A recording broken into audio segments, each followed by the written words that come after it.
హరి ఓం.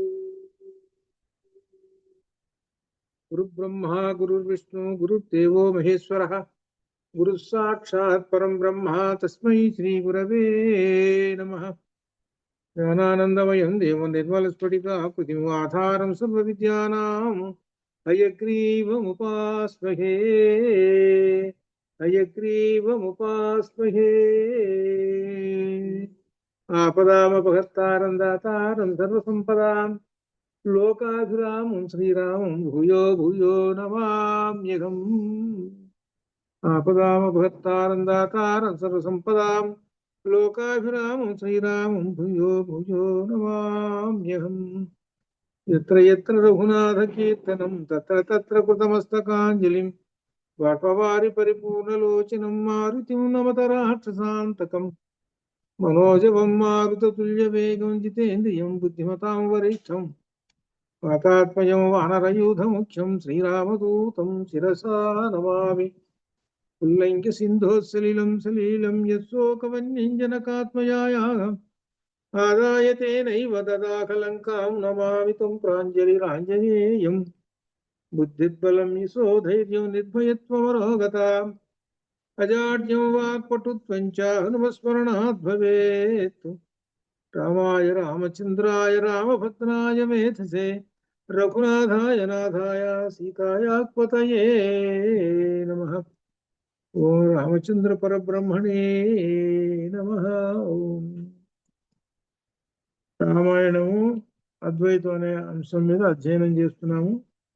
కిష్కింధాకాండలో ఉన్నాము. ఈ కిష్కింధాకాండలో 31వ సర్గ.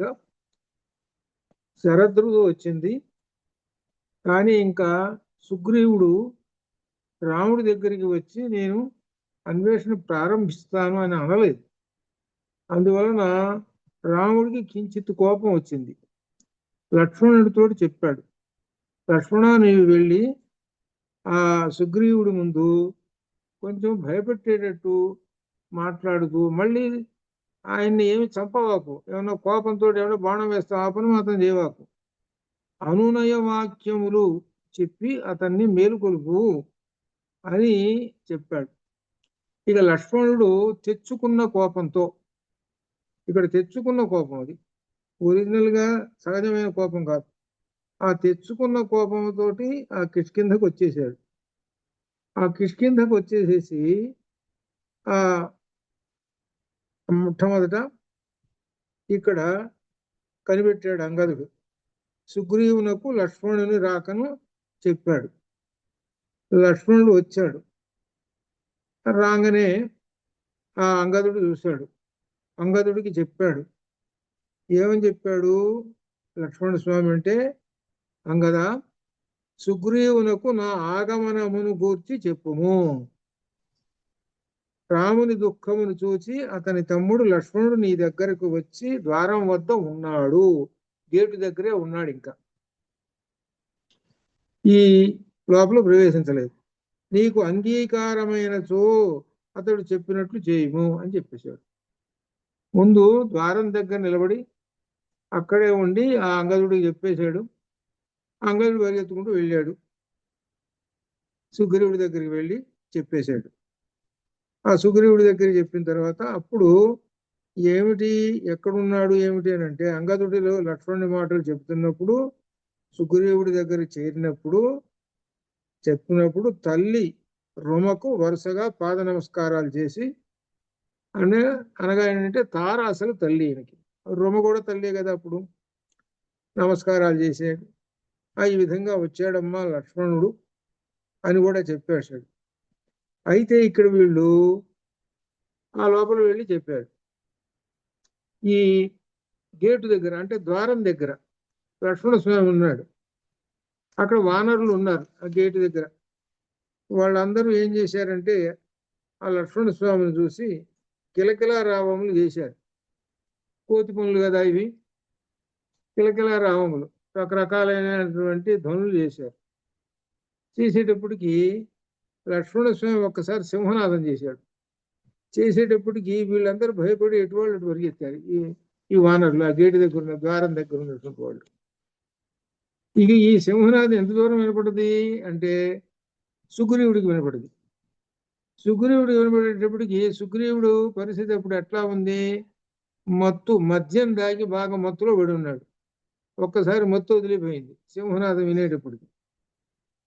సరే ఈ విషయంగా తెలిసిన తర్వాత ఈ సందర్భంలో మహారాజా, నీవు పుత్రులతోనూ బంధువులతోనూ కలిసి శీఘ్రంగా వెళ్ళి శిరస్సు వంచి లక్ష్మణుడు నమస్కారం చెయ్యి అని చెప్పాడనమాట. ఎవరు లక్ష్మణుడి దగ్గరికి వెళ్ళి ఈ విధంగా చెయ్యవయ్యానని చెప్పారు. ఎవరనంటే చెప్పింది ఈ విషయం అనేటువంటిది ఇక్కడ ఆ రోమ చెప్పింది అనమాట. ఇది చెప్తే సరే ఇంకా ఇంకా ఉన్నాడు, ఇంకా అట్టనే కూర్చున్నాడు ఈ స్వామి, ఎవరు సుగ్రీవుడు. ఇంకా మొత్తం తీరలా, కానీ సాధ్యమైనంత వరకు కొంత తీరినా ఇంకా అట్లనే ఉన్నాడు. కానీ ఆ సందర్భంలో హనుమ ప్రవేశించి సుగ్రీవుడికి చెబుతున్నాడు. హనుమ ఎవరు ఉంటే అమాత్యుడు, అంటే సుగ్రీవుడికి అమాత్యుడు అంటే మంచి చెడులు చెప్పేటువంటి వాడని అర్థం. అంతవరకు ఈయన ఉద్యోగం. ఇంకా ఆంజనేయ స్వామి వారి యొక్క గొప్ప విశేషం ఇంకా రాలేదు, ఇంకా బయటపడలేదు, ఇంకా ఉంది. ఇంకా కొంతకాలం గడిస్తే గాని అప్పుడు రాదు. ఆ ఆంజనేయ స్వామి వారు హనుమ వచ్చి చెప్పాడు, రాముడు స్నేహపూర్వకంగా నీకు చేసిన శుభమైన ఉపకారం నీవు విస్మరించలేదు, అందులో సందేహం లేదు. అందువలన తన సోదరుడైన లక్ష్మీవర్ధనుడు లక్ష్మణుని నీ దగ్గరికి పంపించాడు. కాబట్టి సుగ్రీవ, మనం సీతాన్వేషణ తగిన కాలం వచ్చినదని నీవు గుర్తించడం లేదు. నువ్వు మత్తులో ఉన్నావు, శరదృతువు వచ్చింది, వచ్చి కూడా వారం రోజులైంది అని చెబుతున్నాడు. నీవు మత్తుతో ప్రమత్తతతో ఉన్నావని, ఆ కారణము చేత లక్ష్మణుడు ఇక్కడికి వచ్చి ఉన్నాడని తెలుస్తూ ఉన్నది. కాబట్టి రామలక్ష్మణుల శాసనమును పాటించుము. లక్ష్మణ సమేతుడైన రాముని మనుష్య బలం ఎంతటిదో నీకు తెలియను. ఇక రాముని దివ్యాస్త్రం సంగతి ఇక చెప్పాల్సిన పని లేదయ్యా. మానవుడు మానవ బలం ఎంత ఉందో తెలుసు. అసలు విషయం ఆయన దగ్గర దివ్యాస్త్రాలు ఉన్నాయి రాముడి దగ్గర, అది గుర్తుపెట్టుకో అని హనుమ సుగ్రీవుడికి చెప్పాడు. సుగ్రీవుడు చెప్పిన తర్వాత ఆ సందర్భంలో ఆ దగ్గరలో ఉన్న తార కూడా లక్ష్మణుడితోటి ఈ విధంగా మాట్లాడుతున్నది. ఏమని మాట్లాడుతున్నది అని అంటే, ఆ తార సుగ్రీవుడు తార లక్ష్మణుని ప్రసన్న చేసుకుంటూ ఏ విధంగా మాట్లాడుతున్నాడు. ఏమనంటే, ఆయన గొప్ప టంకార ధ్వని చేశాడు. ఎవరు? లక్ష్మణస్వామి. అది దిక్కులు పెక్కటిలేటట్టు చేసేసాడు. దానికి ఏమరు, అక్కడ ఉన్నటువంటి వాళ్ళందరూ కూడా, స్త్రీలందరూ కూడా భయపడిపోయినారు వాళ్ళందరూ. సరే, ఈ విధంగా భయపెట్టడం అనేటువంటిది అసలు విషయం అది ఇక్కడ. అంతే. ఈ సందర్భంలో తార సుగ్రీవుడితో కొన్ని మాటలు చెబుతున్నది. ఏమిటంటే, తార కూడా అప్పుడు ఎట్లా ఉన్నదని అంటే, మద్యం సేవించుంది. అందుకని ఆమె నయనములు మద్యం సేవించగా మదముచే వ్యాకులమై ఉన్నది. అట్లా ఈమె కూడా. అయినా కానీ ఈమె కాస్త తెలివిగా మాట్లాడుతూనే ఉన్నది. లక్ష్మణుడు సుగ్రీవుని భార్య తారను చూడగానే ఉదాసీనత వహించాను. స్త్రీ సమీపమును ఉండటచే కోపమును వదలి ముఖము వంచుకొనాను.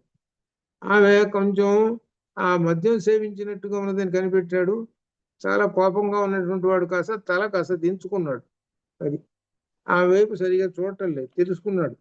మద్యం సేవించి ఉన్న తార సంకోచమును విడిచి ఆమె లక్ష్మణుని దృష్టి ప్రసన్నముగా ఉండుటే లక్ష్మణుని వైపు చూసి ఆమె ఆ లక్ష్మణుని వైపు ప్రసన్నముగా ఉండుటే ఈ విధంగా స్నేహపూర్వకంగా మాట్లాడుతున్నది. అనగా ఆ లక్ష్మణుడు తల వంచుకొని ఉన్నాడు, ఆమె ఎదురుగా కొంచెం మద్యం సేవించి ఉన్నది. అయినా కానీ ఆమె ఆ లక్ష్మణుని ప్రసన్నం చేసుకోవడం కోసము సాంత్వన వచనములు, అనగా బుద్ధగింపు వచనములు పలికింది. మనుజేంద్ర పుత్ర అని మాట వేసింది లక్ష్మణుడు. మనుజేంద్ర పుత్ర, దశరథ కుమార, నీ కోపమునకు కారణమేమి అని ప్రశ్న వేసింది. ప్రశ్న వేసేసి చెప్పేటప్పటికి లక్ష్మణుడు అన్నాడు, తారా, భర్త హితమును కోరుచున్న దానవు నీ భర్త ధర్మార్థములను పాటించక కామ ప్రవృత్తి కలవాడై ఉన్నాడు. కామంతో నిండిపోయి ఉన్నాడు, ధర్మార్థములు అనేటువంటి ఆయన మర్చిపోయినాడు ఈయన అన్నాడు. అని మద్యపానాసక్తుడై ఉన్నాడు. ఇలా ఉండేటువంటి వాడు ప్రత్యుపకారం ఏం చేస్తాడు? ధర్మలోపం ఈయనకి వచ్చింది కాబట్టి తారా నీవు తత్వజ్ఞురాలము, ప్రస్తుతము మా కార్యము ఈ విధముగా ఉన్నది. మా కార్యము సఫలం అయ్యేటట్టు లేదు. మేము ఇక ముందు ఏమి చేయగలనో నీవే చెప్పు. మరి ఎట్లా? మరి మొట్టమొదట ఏమన్నాడు? సీతాన్వేషణ చేస్తానని అన్నాడా? ప్రతిజ్ఞ చేశాడు కదా. మరి ఏంటి? మరి మత్తుతోటి ఉన్నాడు కదా. ఏమిటో చెప్పవమ్మా తారా అని అన్నాడు. అప్పుడు తార లక్ష్మణుడితో అంటున్నది, ఏమని అంటున్నది? రాజకుమార, కోపమునకు ఇది కాలము కాదు. కోపం తగదు. స్వజనముపై కోపించరాదు. మేము స్వజనం. మేము స్వజనం. మీ ప్రయోజనము నెరవేర్చవలని సుగ్రీవుడు ఆసక్తి కలిగి ఉన్నాడు. అన్నట్టుగా మాట అన్నట్టుగానే చేస్తాడు. అతనిని మీరు సహించవలను. లక్ష్మణ కుమార, అధిక గుణములు కలవాడు అల్ప గుణములు కలవారిని కోపించడం తగునా? మాకు చిన్న చిన్న గుణాలయ్యా. మాకు మీరు పెద్ద పెద్దవాళ్ళు. పెద్దవాళ్ళు ఎప్పుడైనా చిన్నవాళ్ళని బుజ్జగించాలి, కానీ కోపం ఉంటే ఎట్లయ్యా? చూసుకుని తార ఎట్లా మాట్లాడుతున్నదో, కోపంగా ఉన్న లక్ష్మణ స్వామిని అనునయించడం ఇది విశేషం. ఇట్లా మాట్లాడాలి. ఇంకా అంటున్నది, లక్ష్మణ, మన్మధుని బలము చాలా గొప్పది, ఇంకా సహింప శక్యము కానిది. ఇప్పుడు సుగ్రీవుడు కామముతో నిరంతరము స్త్రీ జనమునందు ఆసక్తుడై ఉన్నాడు. నీవు కోపమునకు వసుడవైతివనగా కామతంత్రమునందు నీకు ఆసక్తి లేదు. కామతంత్రం ఎట్లా ఉంటుందో నీకు తెలియదు కదా. నీ భార్య ఎదుగో అక్కడ ఉంది. అసలు ఈ 14 సంవత్సరాలు ఏమిటి మీకు కామతంత్రం అనేటువంటి విశేషాలు లేవు, మీకు అసలు ఏం తెలియదు కదా అని అర్థం. అది అక్కడ. కాబట్టి ఇక్కడ చెబుతున్నాడు ఏంటంటే, కామమునందు ఆసక్తుడైన మానవుడు దేశకాలములను గాని అర్ధధర్మములను గాని పట్టించుకొనడు. కామమునందు ఆసక్తుడైనటువంటి వాడు కాలం ఎంత గడిచిపోతుంది, ఇప్పుడు టైం ఎంత అయిందిరా, పగటిపూట చూసి రాత్రి అనుకుంటాడు. పగలే రాత్రిగా కనపడుతుంది. ఎందుకు? కామ ప్రవృత్తిలో ఉన్నాడు వాడు. అంత అట్లా ఉంటాడు వీడు, కామ ప్రవృత్తిలో ఉన్నటువంటి వాడు. అలా ఉంటాడండి అని చెబుతూ, ఏ లక్ష్మణస్వామి, నీవు సుగ్రీవుని క్షమించుము. ధర్మముచే తపస్సుచే ప్రసిద్ధి పొందిన మహర్షులు కూడా కామమునకు వశులై సదా మోహములో పడిపోయి, ఇదిగో విశ్వామిత్రుడు లాంటి వాళ్ళు కూడా అలా పడిపోయి ఉన్నారయ్యా అని చెబుతున్నాడు. ఈ కామం అనేటువంటిది అంత గొప్పది. అదే సౌందర్య లహరిలో కూడా వచ్చిందనమాట. సౌందర్య లహరిలో ధనుఃపుష్పమౌర్వి మధుకరమయీ అక్కడ చెప్తున్నది, జగతి ధనంగో విజయతే అనుకుంటూ చెప్పుకుంటూ వచ్చేసారు. ఇది ఆ కామ ప్రవృత్తి అనేటువంటిది అంత గొప్ప విశేషమైంది. దానికి అందరూ వశం కావాల్సిందేను అని చెప్పి ఈ విధంగా తార చెబుతున్నది. చెప్పిన తర్వాత సుగ్రీవుడు కామాసక్తుడై ఉన్నాడు. నీ కార్యమును సాధించుటకు తగిన ప్రయత్నాలు చిరకాలం క్రితమే ప్రారంభించాడు. ఇప్పటికే మహావీరులు కామరూపులైన వానరులు అనేక పర్వతముల నుండి కోట్ల కొలది వందల కొలది వచ్చి రెడీగా ఉన్నారయ్యా, సిద్ధంగా ఉన్నారు. సుగ్రీవుడి యొక్క ఆజ్ఞను పాటించి చాలా మంది కోతులు వచ్చి వానరులు వచ్చేసేసారండి అని కూడా చెప్పాడు. వానరులు అందరూ వచ్చేసారు. కాబట్టి లక్ష్మణ, కోపముతో నీవు ఈ విధంగా ఉండటం తగదు. కాబట్టి ఆ సుగ్రీవుణ్ణి నీవు దయతో చూడము అనే విధంగా చెప్పేసింది. ఆ చెప్పేసిన తర్వాత ఇక ఆ తర్వాత రామ సందేశాన్ని సుగ్రీవుడు ఎవరికి? సుగ్రీవుడికి లక్ష్మణ స్వామి చెప్పాలి. లక్ష్మణ స్వామి ఎందుకు వచ్చాడు? రాముని యొక్క మాటలు చెప్పడానికి వచ్చాడు. ఇప్పుడు సుగ్రీవుడు వినాలి. ఇప్పుడు సుగ్రీవుడికి మత్తు వదిలింది. ఇది ఇప్పుడు ఈ సుగ్రీవుడికి మత్తు వదలటానికి ఇప్పుడు టంకారధ్వని, కోపంగా చూడటం, ఇవన్నీ చేసేటప్పటికి మత్తు వదిలింది. ఈ మత్తు వదిలేటప్పటికి ఇప్పుడు రామ సందేశం చెబుతున్నాడు. రాముడు యొక్క సందేశం ఏం చెప్పాడంటే, దీనిలో గోహత్య చేసిన వానికి, సురాపానం చేసిన వానికి, దొంగకు, వ్రతభంగం కలిగిన వారికి ప్రాయశ్చిత్తము సత్పురుషులు చెప్పి ఉన్నారు. నువ్వు దీనిలో దేనికి పనికొస్తావయ్యానంటే, ఇక్కడ కృతజ్ఞతకు పనికొస్తావు.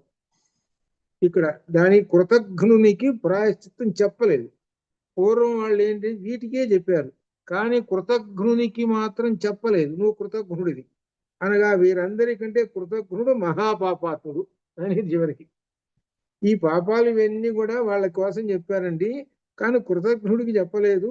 కృతజ్ఞుడు ఇంకా గొప్ప మహాపాపిష్టివాడు అని అర్థం చివరికి. అది కృతజ్ఞుడు అనేటువంటి వాడు మహాగోహత్య ఇటువంటి అనేకమైన ఉన్నాయే, ఈ చేసినటువంటి వాళ్ళందరికన్నా కూడా మహాపాపాత్ముడు అని చెబుతున్నాడు. అది అని రాముల వారు చెప్పాడు. చెప్పిన వాడు నీకు చెబుతున్నా. ఏమిటి నువ్వు? కృతజ్ఞతకి వ్యతిరేకం కృతజ్ఞత. కృతజ్ఞత చేసిన మేలు మరవనివాడు, మరిచేవాడు కృతజ్ఞుడు. నువ్వు చేసిన మేలు మరిచిపోయినటువంటి వాడు కృతజ్ఞుడు, పాపాత్ముడు. వానరా, ముందుగా నీవు రాముని వలన ఉపకారం పొందావు, రామునకు ప్రత్యుపకారం చేయటలేదు. నీవు అనార్యుడవు, కృతజ్ఞుడవు, అసత్యవాదివి అని మాట వేసేసాడు. నువ్వు అసత్యం పలికావయ్యా. నువ్వు అప్పుడేమీ ఇన్ని మాటలు చెప్పినటువంటి వాడు ఇప్పుడు ఏం చేసావు? శరదృతి వచ్చి 10 రోజులు గడిచిపోయింది, అసలు మాట్లాడట్లేదు, శుభ్రంగా మద్యం మత్తులో ఉండిపోయినావు, ఏమిటి ఇదంతా ఇదేనని మాట్లాడాడు. అప్పుడు ఆ సందర్భంలో పక్కన తార ఉన్నది. తార అంటున్నది, ఇక్కడ తార తెలివి కలిగినటువంటిది. ఏమిటంటే ఆ మాటలకి చివరికి సమాధానం ఎలా చెబుతున్నదో చూడండి. లక్ష్మణ, వానర రాజుతో నీవు ఈ విధంగా పలకటం మంచిది కాదయ్యా, సరే న్యాయం కాదు. ఈయన వానర రాజు, ఈయన నీ ముఖము నుండి వచ్చి నీ పరుషవాక్యములకు తగినవాడు కాదు.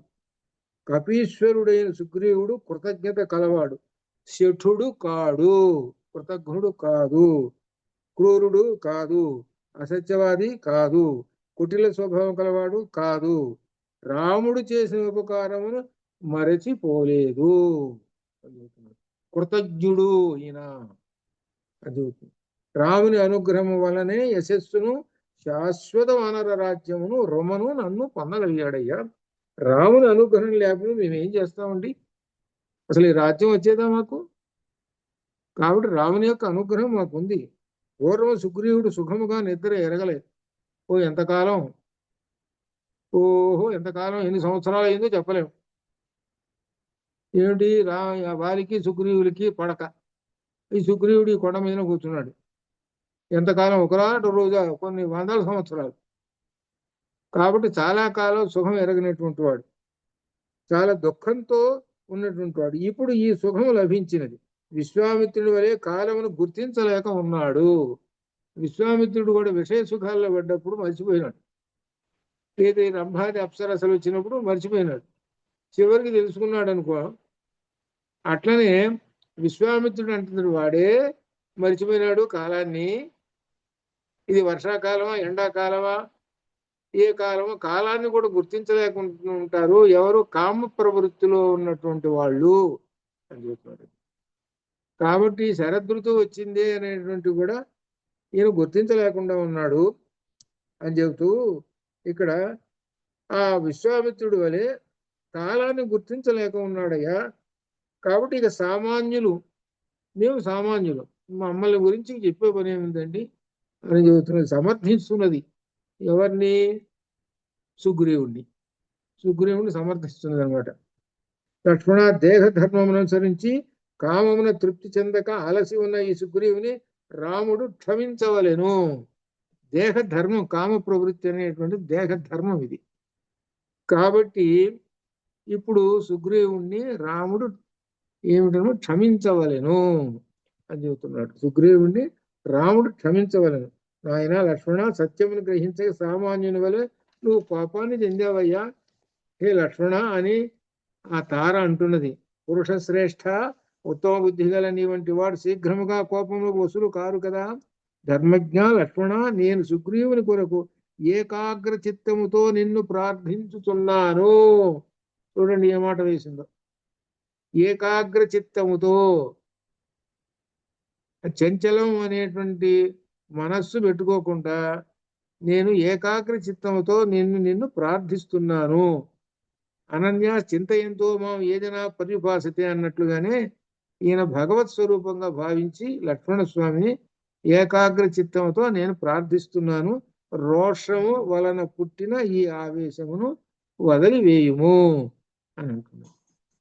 ఇక్కడ విశేషం తార ఏ విధంగా మాట్లాడింది, తార యొక్క బుద్ధి విశేషాలు, ఇక్కడ మనం తెలుసుకోదగినటువంటి. ఇంకా ఉన్నాయి, అవన్నీ నేను ఇంక వివరంగా చెప్పలేదు. దీనిలో ముఖ్యమైనటువంటి విషయములు మాత్రమే చెప్పాను నేను. సుగ్రీవుడు రామునకు ప్రియము చేయుటకు రొమను నన్ను అంగదుని ఈ రాజ్యమును ధనధాన్యములను కూడా వదులునని నా నిశ్చిత అభిప్రాయం. అసలు ఆ రాముడి కోసం దిగాడనంటే మమ్మల్ని అందరినీ కూడా వదిలేసేస్తాడు కూడా సుగ్రీవుడు.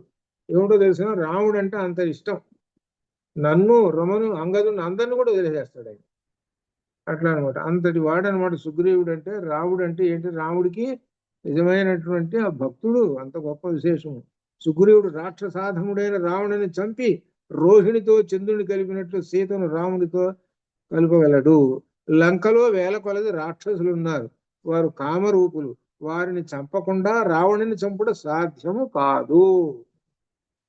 ఆ కామరూపుల రాక్షసులు చంపాలి. ఆ ముందు వాళ్ళని చంపితే కానీ రాక్షసులు రావణుని చంపలేము.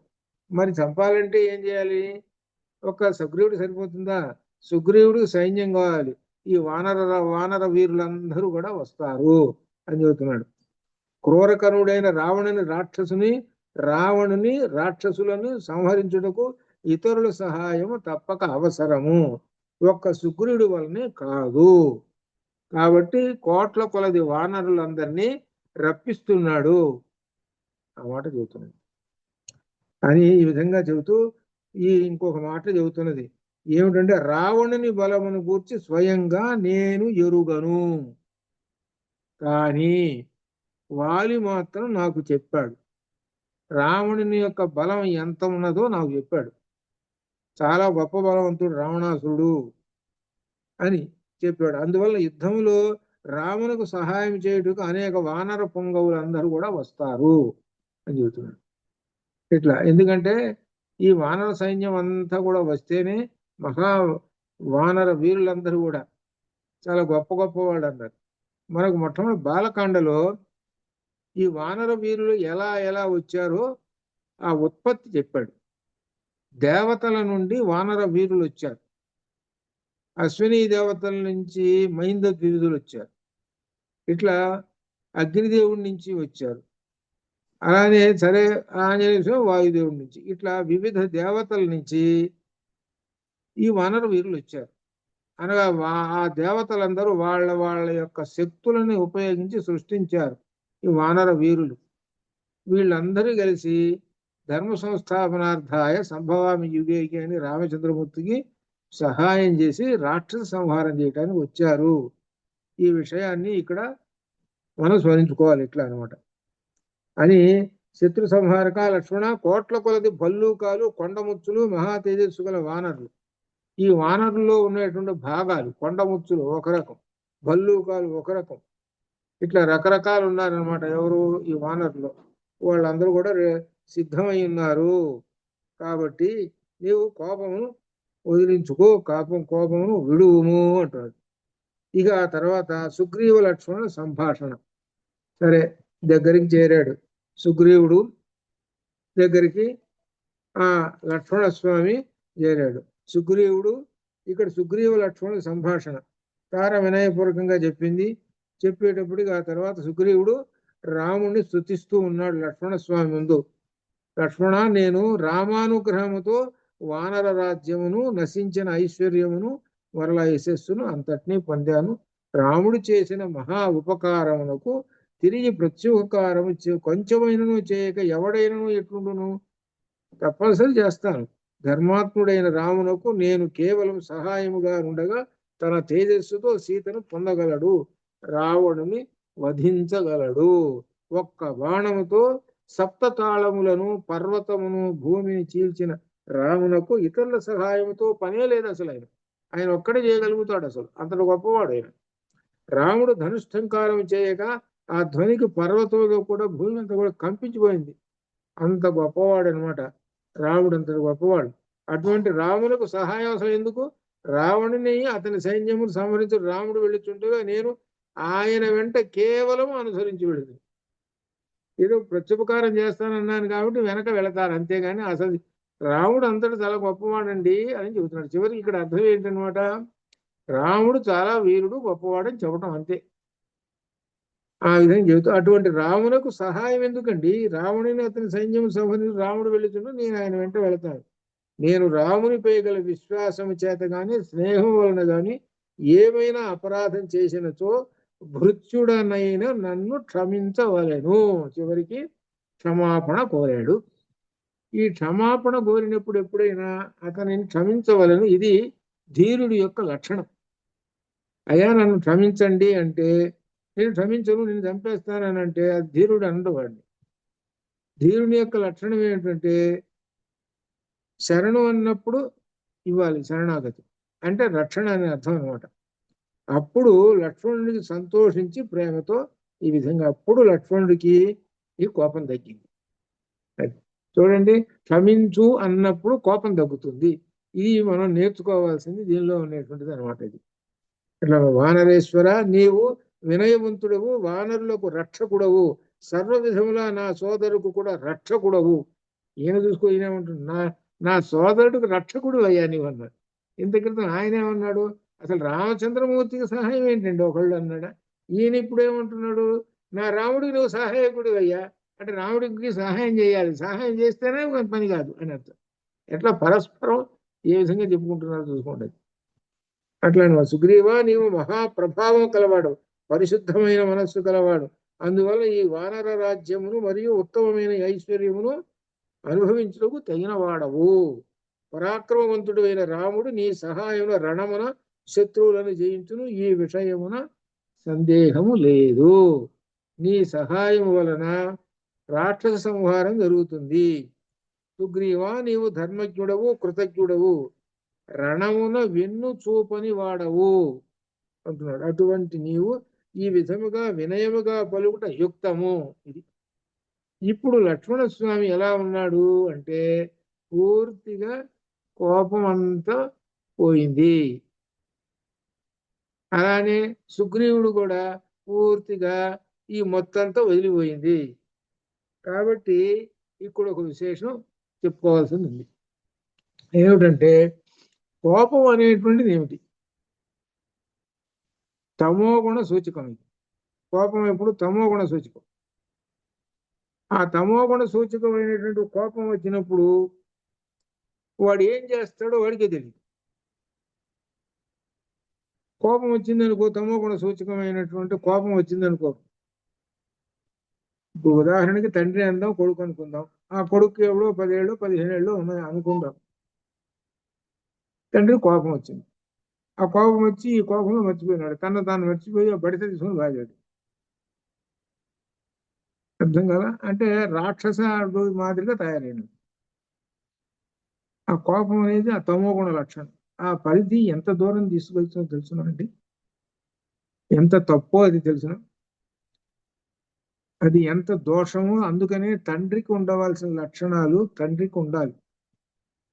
పూర్వకాలం ప్రాచీన కాలంలో మూర్ఖులైన తల్లి తండ్రులు చాలా మంది ఉన్నారు, మూర్ఖులైన తల్లిదండ్రులు. అందుకనే రామాయణం చదువుకోండి అని చెప్పారు. రామాయణంలో ఏం చెప్పాడు అయ్యానంటే వీడికి మత్తు వదలాలి. మత్తు వదలాలంటే తెచ్చుకున్న కోపము అని చెప్పాడు. ఈయన బాణం వేసాడా? బాణమే వేయలేదు కదా. తెచ్చుకున్న కోపం. అలానే తండ్రి ఎలా చేసుకోవాలి? తల్లి తండ్రి తెచ్చుకున్న కోపము. తెచ్చుకున్న కోపం ఎట్లా ఉంటుందనంటే కోపం అనేది పోతుంది. అది ఇది ఎందుకంటే తల్లిదండ్రులకు ఉండాల్సిన లక్షణాలు. అందుకని రామాయణం చదువుకుండాయా, రామాయణం చదువుకుంటే అప్పుడు కుటుంబం ఎలా నడపాలనో అర్థమవుతుంది. అలా తెలుసుకోవటం అనేటువంటిది కోపాన్ని ఎలా ఒక మంచికి ఉపయోగించు, అది దీనిలో అసలు రహస్యం. అది తమో గుణాల్లో కోపం అనేది తమో గుణమే. ఆ తమో గుణాన్ని మంచికి ఉపయోగించడం అది గొప్ప విశేషం. తమో గుణాన్ని మంచికి ఉపయోగించడం. కత్తి ఇచ్చేట ఎవడో ఒకడు, కత్తి ఇస్తే కత్తి తీసుకుని పట్టుకొని అందరిని పొడుస్తున్నట్ట. కత్తి ఎందుకురా ఉపయోగించేది అని అంటే, అదిగో పండు కోసుకో, ఫలం కోసుకో, ఏమైనా నీ యొక్క విశేషాలు ఏదైనా ఉంటే ఏదైనా కత్తిలో ఉపయోగించాలంటే అప్పుడు ఉపయోగించరా అని అంటే వీడు కత్తి తీసుకొని జనాన్ని పొడవటం మొదలుపెట్టాడు. చూసుకోండి ఏ విధంగా ఉండదు. అందుకని ఎట్లంటే అందుకని తమో గుణం అనేటువంటి దాన్ని అందరూ నేర్చుకోవాల్సింది ఏంటంటే కోపము. ఆ కోపాన్ని నీవు ధర్మరక్షణార్థము పెట్టుకో, ఒక మంచి పని కోసం పెట్టుకో. ఎందుకంటే కొన్ని సందర్భాల్లో కోపాన్ని ప్రకటించకపోతే, వాడికి భయాన్ని చూపించకపోతే వాడు తప్పుదారి పడతాడు. వాడు అర్థం కాలా? ఇంట్లో పిల్లాడు 10 రూపాయలు కాజేసుకుని పోయినాడు అనుకో, 10 రూపాయలు పెద్ద లెక్కలేదు కాదు, రేపు పొద్దున అన్ని కాజేసిపోతాడు. వాడి ఎదుట ఏం చేయాలి అంటే కోపాన్ని ప్రదర్శించాలి. కోపాన్ని ప్రదర్శించి కొట్టినంత పని, కొట్టమని కాదు అని అర్థం. అది వాడు ఏమని అర్థం చేసుకోవాలి అని అంటే నేను తప్పు చేశాను, ఇది కాదు విధానం, కాబట్టి మంచి అనేటువంటి తెలుసుకోవాలి అనేటువంటి దానికి మాటల్లోనూ కోపం, చూపుల్లోనూ కోపం, మరలా ఆ కోపం అయిపోయిన తర్వాత మళ్ళీ ప్రశాంతమైన గుణం, మరలా బుజ్జగించటం, ఇవన్నీ దీనిలో ఉన్నాయి. అది అర్థం. ఇవన్నీ ఈ ప్రకరణంలో కనబడుతున్నాయి. కాబట్టి ఇది అర్థం చేసుకోండి అన్నాడు. గీతలో కూడా చెప్పాడు, కోపం గనక ఉంటే అది నరకానికి తీసుకుపోతుంది. అనగా కోపంతో గనక ఏదైనా నీవు ఏమిటి అధర్మం గనక చేస్తే అనగా రాక్షస అనమాట, రాక్షస పని. ఈ రాక్షస పని చేయడానికి ఏంటంటే కోపాన్ని ఆవహించుకోవాలి. ధర్మరక్షణార్థం కాదు. రామచంద్రుడు రాక్షసులు సంహరించాడు, కోపాన్ని ఆవహించడం అది కాదు. ఒక మంచి పనిని చెడగొట్టడం, రకరకాలైనటువంటి మాట్లాడితే కోపం వస్తుంటుంది ఆయనకి. ఏమంటే బాగున్నారా, అట్టుంటే నీకే బాగుంటే నీకు ఇష్టం లేదా? ఇప్పుడు సహజంగా ఏమనుకుంటామంటే ఎవరిని కనపడితే ఏమంటే బాగున్నారా, అంతా క్షేమం, ఎందుకంటే నేను చెప్పేది నిజంగా జరిగిన సంగతి నేను చెబుతున్నాను, అబద్ధం కాదు, నిజంగా జరిగిన సంగతి. ఏమంటే బాగున్నా, నేను బాగుంటే నీకు ఇష్టం లేదా? వామ్మో నేను పలకరించకూడదురా బాబోయ్, నమస్కారం చేసి ఆయన కనపడ్డప్పుడు పక్క తొలగిపోవటం ఉంటుంది. ఎందుకనంటే మనం మంచిగా మాట్లాడుతుంటే ఆయన కోపం వచ్చింది. అటువంటి వాళ్ళ పక్క, ఆ కోపం ఉన్నటువంటి వాళ్ళ కొంచెం మనం పక్క తొలగటం మంచిది. ఇట్లా అనమాట. ఈ కోపాన్ని గురించి చెప్పుకోవాలంటే చాలా గొప్ప విశేషం. దీనిలో మనం చండీ సప్తశతిలో కానీ ఇటువంటి కూడా కోపం అనేది ఎందుకనంటే ధర్మరక్షణార్థము అని అర్థం అనమాట. ఒక మంచి సన్మార్గంలో పెట్టడం కోసము కోపాన్ని అప్పుడప్పుడు తెచ్చుకున్న దాంతో ఉపయోగించి దాని పూర్తిగానే దాని పని కాగానే అది తీసి ఎక్కడో బుట్టలో అవతల వారేయాలి, చెత్త బుట్టలో వారేయాలి. అది అర్థం. కాబట్టి లక్ష్మణస్వామి ఆ కోపాన్ని అవతల వారేసేసాడు. ఇప్పుడు ప్రసాదమైనటువంటి గుణంతో ఉండి చెప్పాడనమాట.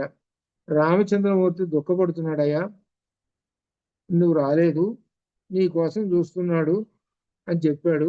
అని చెప్పేటప్పటికీ సుగ్రీవుడు కూడా తనకున్నటువంటి మత్తు అంతా వదిలిపోయింది.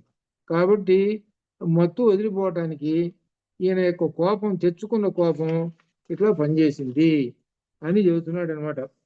అప్పుడు సుగ్రీవుడు అంటున్నాడు, హనుమంతుడిని ఆంజనేయ స్వామి అని పిలిచాడు.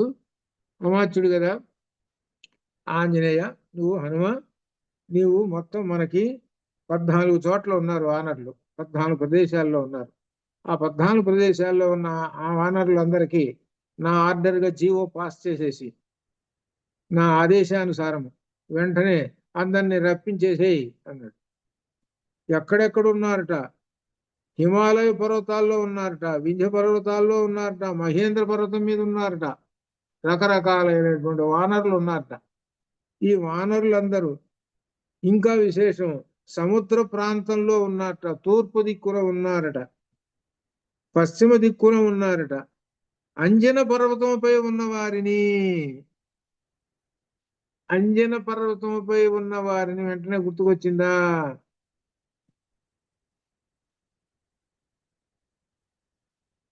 ఎవరు కొంతమంది గుర్తుకొచ్చినట్టుగా ఉన్నది. అంజన పర్వతంపై ఉన్నటువంటి వాళ్ళని, తిరుమల అంజన పర్వతం, అది అదే నేను అంటున్నది. అదే అంజనాద్రి అని ఉన్నది కదా, 7 కొండలు, అదే అంజనాద్రి, అదే అనమాట. అందుకని ఆ కొండ దగ్గరికి పోగానే ఆంజనేయ స్వామి బొమ్మ పెడతారు అక్కడ. అదనమాట. కాబట్టి అంజనాద్రి అక్కడ కూడా ఉన్నటువంటి వాళ్ళని మహాపర్వతాలు ఎక్కడెక్కడైతే ఉన్నారో వాళ్ళందరినీ కూడా రప్పించు, నా ఆర్డరు అన్నాడు. అనేటప్పుడు మరి ఎట్లా చేయాలి కదా, అందుకని ఈ వానరుల్లో ఆకాశ సంచారం చేసేవాళ్ళు గరుత్మంతుల్లాగా పోయేవాళ్ళు ఉన్నారు, కొంతమంది వార్తాహరులు కొంతమంది ఉన్నారు, పక్షులాగా ఆకాశంలోకి వెళ్ళిపోతారు. కొంతమంది పిలిచాడు, ఆ మొత్తం అన్ని చోట్లకు పంపించేసేసాడు ఆర్డర్స్. అరే తీసుకెళ్ళి అందరికి చెప్పేసి ఇమీడియట్ రావాలి, వాళ్ళందరూ వెంటనే రావాలి, శీఘ్రమే రావాలి. వానరులు కామరూపులు కదా, అక్కడి నుంచి నడిచి వచ్చేటప్పటికే చాలా కాలం పడుతుంది. అందుకని అట్ట కదా ఆకాశ సంచారం పక్షుల మాదిరి వచ్చేస్తారు వాళ్ళు కామరూపులు. మొత్తం కామరూపులు అందరూ కూడా వచ్చేసేసారు, 2 రోజులు వచ్చి పడ్డారు అందరూ, కోట్ల కొలది ఈ వానరులు అందరూ వచ్చేసేసారు. సుగ్రీవుని ఆజ్ఞ అంటారు, అందుకని సుగ్రీవాజ్ఞ అంటారు. సుగ్రీవుడు కనుక ఆజ్ఞ ఇచ్చాడా వచ్చి తీరాల్సిందే, ఎవడైతే రాడో వాడి పని ఉన్నదే. అది దాన్ని సుగ్రీవాజ్ఞ అనేటువంటిది. అందరూ వచ్చేసేసారు. వార్తలను పంపి అందరినీ తెప్పి ఇక్కడికి రప్పించు, వాళ్ళందరినీ కూడా రప్పించేసేయి అని చెప్పాడు. ఆజ్ఞ ప్రకారము అందరినీ రప్పించు అని చెప్పాడు. అనేటప్పటికి వాళ్ళందరూ వానరులందరూ కూడా వచ్చేసేసారు. మొత్తం నిండిపోయింది ఏది కిష్కింధ. ఇప్పుడు ఒకసారి మనం ఆలోచించుకుంటే కిష్కింధ ఎట్లా ఉంటుంది అని అంటే, చుట్టూ చెట్లు ఉన్నాయి, అంటే చుట్టూ అరణ్యం ఉంది, లోపల టౌన్ ఉంది, అది అర్థం. చుట్టూ చెట్లు ఉన్నాయి, లోపల ఉన్నది అనమాట ఈ కిష్కింధ నగరం. ఇప్పుడు వాలి యుద్ధం చేశాడే, ఆ యుద్ధం చేసేటప్పుడు ఆ చెట్లు ఉన్నాయి కదా ముందు, తన యొక్క ద్వారం ఉంది కదా, ఆ ద్వారం తెలుసుకొని బయటికి రాగానే చెట్లు ఉన్నాయి, ఆ చెట్లలోకి వచ్చాడు. ఇక్కడ ఉన్నాడు, చెట్ల దగ్గర కూర్చున్నాడు, ఎవరు సుగ్రీవుడు. అక్కడ జరిగింది యుద్ధం. లోపల జరిగితే కిష్కింధలో కన్నా జరిగితే రాముడు లోపల రావడానికి వీల్లేదుగా. ఇది జాగ్రత్తగా అర్థం చేసుకుని సరే, లోపల ఉంచి బయటికి రావాలి అని అంటే, వాళ్ళు టౌన్లో నుంచి బయటికి రావాలంటే ఆ అడవి దాటి బయటికి వస్తే ఈ బయట ప్రపంచంలోకి వస్తారు, అది అర్థం. ఇప్పుడు మొత్తం కిష్కింధ అంతా నిండిపోయింది అని చెబుతున్నాడు. ఆ కిష్కింధ అంతా నిండిపోయింది, ఇక వానరులందరూ వచ్చేసేసారు, సమస్త వానరులందరూ వచ్చేసేసారు.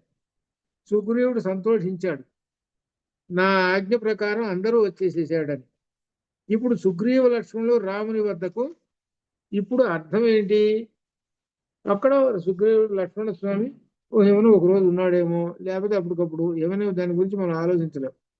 ఇప్పుడు వీళ్ళిద్దరు సుగ్రీవ లక్ష్మణులు ఇద్దరూ కలిసి రాముని వద్దకు వెళ్ళారు. అనగా లక్ష్మణ స్వామి సుగ్రీవుని తీసుకొని పోయినాడు. లక్ష్మణ స్వామి సుగ్రీవుని తీసుకొని రామచంద్రమూర్తి దగ్గరికి వెళ్ళాడు. లక్ష్మణ శీఘ్రముగా పల్లకి ఎక్కుము, లక్ష్మణ నేను పల్లకి తీసుకొస్తున్నాను, పల్లకిలో కూర్చో అని ఇద్దరూ కలిసి బంగారు పల్లకిలో రాముని వద్దకు చకచకా వెళ్ళిపోయినారు. వందిమాగతులు స్థుతిస్తూ ఉన్నారు. మన మహారాజు కదా మరి సుగ్రీవుడు, చకచక పల్లకి మోసారు, చకచక రాముడి దగ్గరికి వెళ్ళారు. అక్కడికి వెళ్ళేసేసి అంతటి లక్ష్మణుడు భీమబలుడు వానశ్రేష్ఠుడైన సుగ్రీవునితో వినయముగా, నీకు ఇష్టమగుతో కిష్కింధ నుండి రాముని వద్దకు పోవుదాము. సరే, సుగ్రీవుడు సంతోషించి అట్లే పోవుదాము అని, సరే అక్కడి నుంచి ఆ రామచంద్రమూర్తి దగ్గరికి వచ్చేసేసారు అని చెబుతున్నాడు. ఇది రామచంద్రమూర్తి దగ్గరికి వచ్చేసేసి సుగ్రీవుడు రామునకు మొట్టమొదటగా పాదాభివందనము, ఇది రామచంద్రమూర్తి పాదాభివందనం. శుద్ధ బ్రహ్మ పరాత్పర రామ, కాలాత్మక పరమేశ్వర రామ, నన్ను క్షమించుము అన్నట్లుగా, శరణు అన్నట్లుగానే ఇక్కడ రాగానే పాదాలు పట్టుకున్నాడు. అంటే ఎవరు పాదాలు పట్టుకున్నాడు, రాముడి పాదాలు పట్టుకున్నాడు. అనగా భగవంతుడి పాదాలు పట్టుకున్నాడు కాబట్టి ఇంకా ఈయనని ఆయన రక్షిస్తాడు, ఇక కోపం అనేది ఉండదు. సుగ్రీవుడు అంజలి ఘటించి రాముని పాదపద్మములపై పడెను. రాముడు సుగ్రీవుని లేపి ప్రేమతో గౌరవంతో ఆలింగనం చేసుకున్నాడు. తర్వాత రాముడు సుగ్రీవుని కూర్చుండు మనగా, కూర్చోవయ్యా, కింద కూర్చుంటామేమిటి, నేను కుర్చీలో కూర్చున్నాను, కింద కూర్చుంటామేంటి, కింద కూర్చోవాకు, ఇగో కుర్చీలో కూర్చో అన్నాడు. ఇక్కడ అర్థం ఏంటి రామచంద్రమూర్తి దగ్గర బంటులాగా నేనున్నాను అని అర్థం. అది సుగ్రీవుడు అనగా పరమాత్మ దగ్గర నేను ఒక సేవకుణ్ణి, దాసుణ్ణి అని అర్థం. ఇది అది నేల మీద కూర్చున్నాడు ఈయన. రాముడు సుగ్రీవునికి ధర్మార్థములను గురించి చెప్పుట. రాముడు సుగ్రీవుని గురించి ఈ విధంగా మొత్తం చెప్పేసిన తర్వాత సుగ్రీవుడు రాముని అనుగ్రహం పొందుటకు మహాబాహో రామ గతించిన ఐశ్వర్యమును కీర్తిని వానరాజ్యమును నీ అనుగ్రహం వల్ల పొందానయ్యా అని చెబుతూ వానర సేన ఎంత ఉన్నదో చెబుతున్నాడు. ఎంత ఉన్నది అంటే 100 లక్ష కోటి అయుత శంకువు అద్భుతము 100 అద్భుతములు మధ్య అంత్యము సముద్రము పరార్థము అను సంఖ్యలలో వానరులు. అమ్మో, మన దీనిలో వచ్చింది. తర్కంలో చెబుతున్నప్పుడు ఒక సంఖ్యా పరిమాణం వచ్చింది. తర్కం వినేటువంటి వాళ్ళకి తెలుసు అనమాట.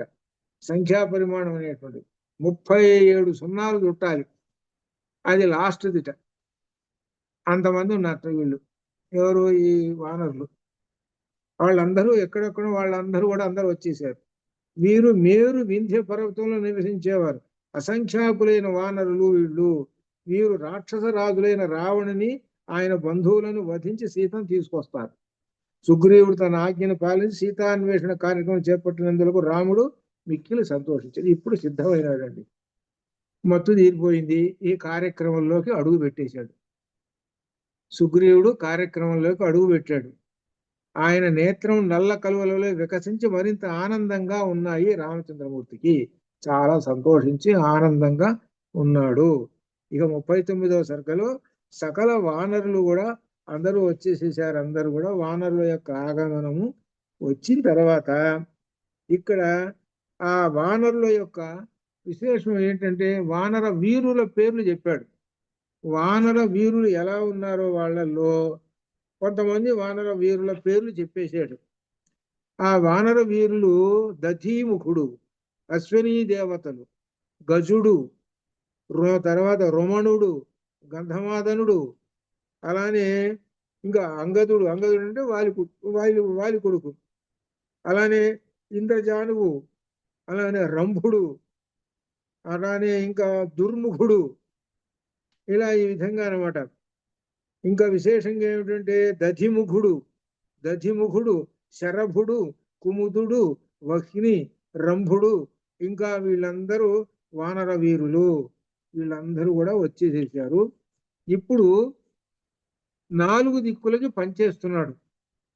4 దిక్కులకు వానరుల్ని పంచుతున్నాడు. తూర్పు దిక్కునకు వినతుడు అనేటువంటి ఆయన్ని పంచాడు. అట్లా అంటే వాళ్ళకి కొంతమంది వానరులు ఇచ్చి మీరు ఒక నెలలో రావాలిరా, చూసి నెల కంప్లీట్ నెలలో కన్నా చూసారా, చూసి వచ్చి చెప్పారా, చూసామని, సరే లేదా చంపేస్తా అన్నాడు. సుగ్రీవుని ఆజ్ఞ అంటే భయం వాళ్ళకి. సరే, తూర్పు దిక్కురికి ఒక లీడర్, ఒక నాయకుడు, వినతుడు అనేటువంటి ఆయనకి లీడర్కి ఒక నాయకుడు కొంతమంది సేనల్ని ఇచ్చాడు. తూర్పు అయిపోయింది. దక్షిణం హనుమదాదులు. దక్షిణానికి ఎవరు హెడ్ చేశాడు? దక్షిణానికి అంటే ఆంజనేయ స్వామి చేశాడు. కాబట్టి దక్షిణానికి వీరండి అని అన్నాడు. ఆ తర్వాత దక్షిణం అయిపోయిన తర్వాత పశ్చిమ దిక్కు సుషేణుడిని పంపించేసాడు. పశ్చిమ దిక్కుకి సుషేణుడిని. తర్వాత ఉత్తర దిక్కు శతవలి అనేటువంటి ఆయన్ని పంపించాడు. ఇట్లా పంపిస్తూ ఏం చెప్పాడంటే 4 దిక్కుల ఉన్నటువంటి భూమండలం అంతా కూడా వివరించి చెప్పాడు. 4 దిక్కుల భూమండలం ఇలా ఉంటుంది, ఫలానా చోట్ల అరణ్యాలు, దేశాలు ఇవన్నీ ఉన్నాయి. కాబట్టి మీరు దీని ప్రకారంగా మీరు ఆ వానర సేనతోటి మీరందరూ కూడా అన్వేషణ చేయండి అని చెప్పి ఈ 4 దిక్కులకి పంపించాడు. ఈ పంపించినప్పుడు మనకు ముఖ్యంగా ఏంటంటే ఆంజనేయ స్వామి వారు ఉన్నాడు కదా, ఈయన దక్షిణ దిక్కుకి పంపించేటప్పుడు రాముల వారు ఏమిచ్చాడు? అంగుళీయకం ఇచ్చాడు. ఇక్కడ కావాలి మనకు పాయింట్. ఆ అంగుళీయకం ఇచ్చి పంపించాడు. ఈ సందర్భంలో వీళ్ళు ఎక్కడెక్కడ అన్వేషణ చేశారు, తర్వాత ఏమైంది ఏమిటి అనేటువంటి విషయాన్ని మనం రేపటి కార్యక్రమంలో అధ్యయనం చేద్దాము. అంతవరకు శుభం భూయాత్. ఓం పూర్ణమద పూర్ణమిదం పూర్ణాత్ పూర్ణముదచ్యతే పూర్ణస్య పూర్ణమాదాయ పూర్ణమేవావశిష్యతే. అసతో మా సద్గమయ తమసో మా జ్యోతిర్గమయ మృత్యోర్మా అమృతంగమయ. ఓం శాంతి శాంతి శాంతి. శుభం భూయాత్.